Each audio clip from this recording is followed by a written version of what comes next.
Hello everyone, my name is Ryan the Non-Brony, and today I'll be reviewing, the Equestria Girls movie. And now, if you haven't seen the movie, you may hear some spoilers from this, just letting you know ahead of time. Now, first I'm going to be going over 5 points of the video, and then I'll add whatever else I can think of into the end of the video. These 5 points are the plot, design, setting, characters, music, and then I'll add some random crap into the end. Now, if you don't already know what it is, which is very unlikely, because it more or less stormed the internet and all the Brony fandom, Equestria Girls is a more or less recently released full-length movie for My Little Pony. Anyway, to the plot. Being a full-length movie compared to a normal 25-minute long episode, Equestria Girls obviously has a much more complicated story than a normal episode of the show would.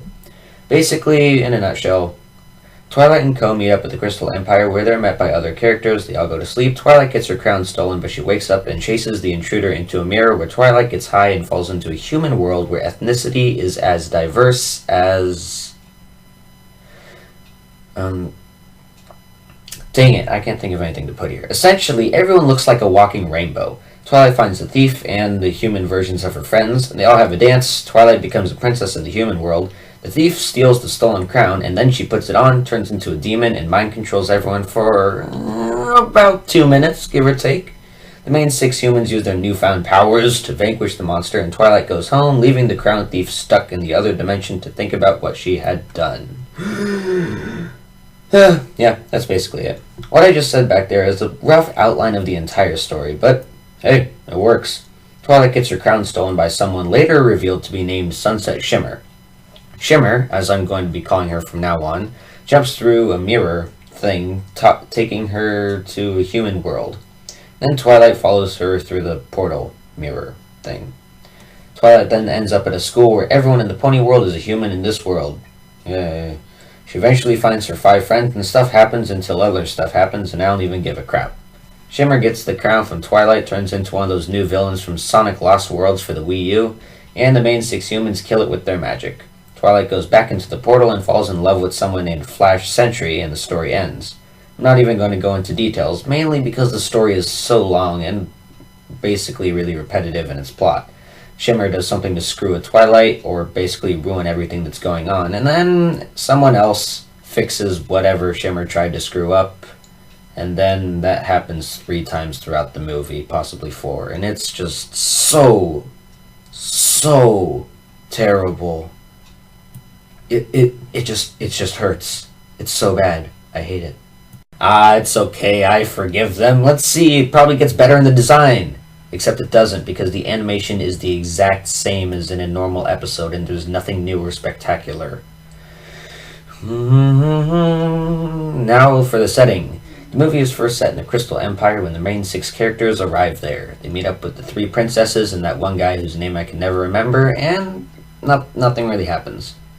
And then later in the human world, the entire setting is at a school of sorts. It's never explained as to whether or not it's a high school or something else like a college. Wikipedia said it's a high school, so I'll go with that, but it looks too big for a high school, but it's sort of small for a college, so I don't know.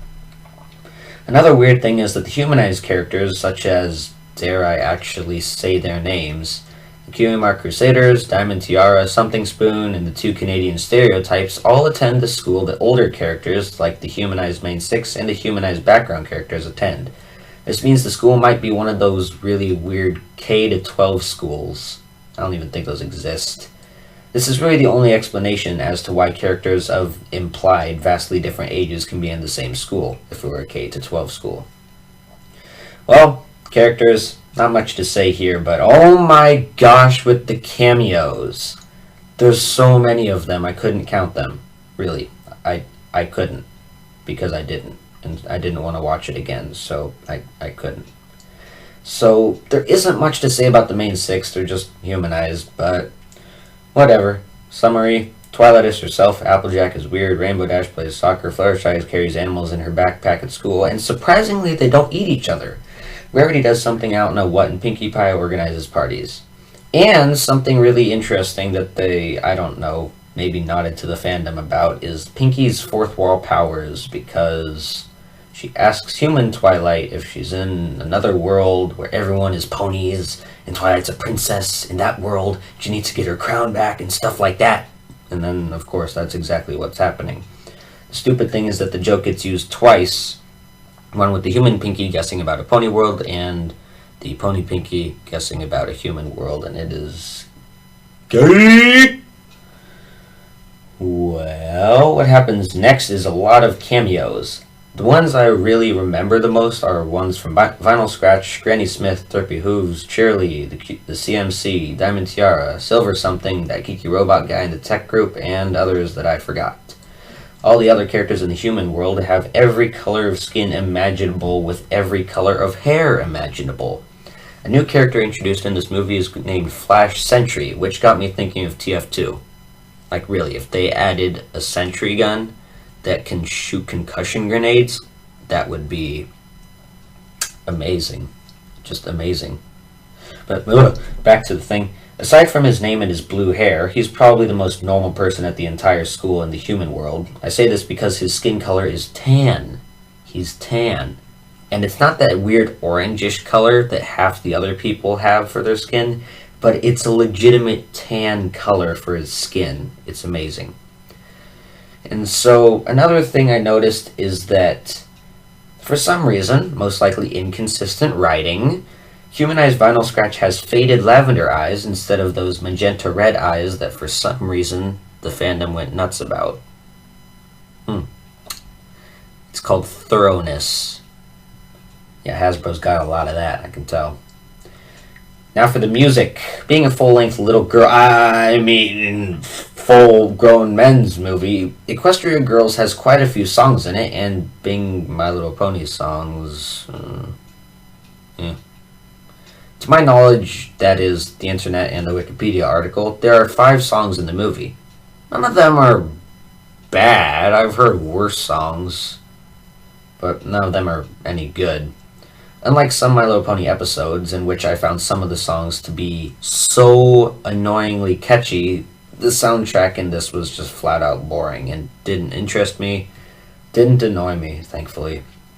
And yeah, there's not much to say about it.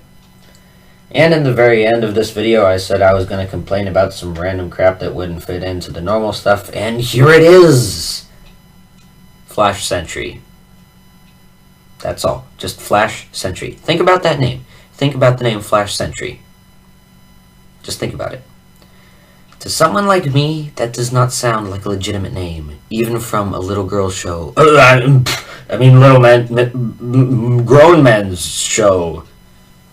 But that doesn't sound like a legitimate name. I'm sorry. Like Flash, he's a Marvel character. He's a Marvel superhero. I can deal with Flash.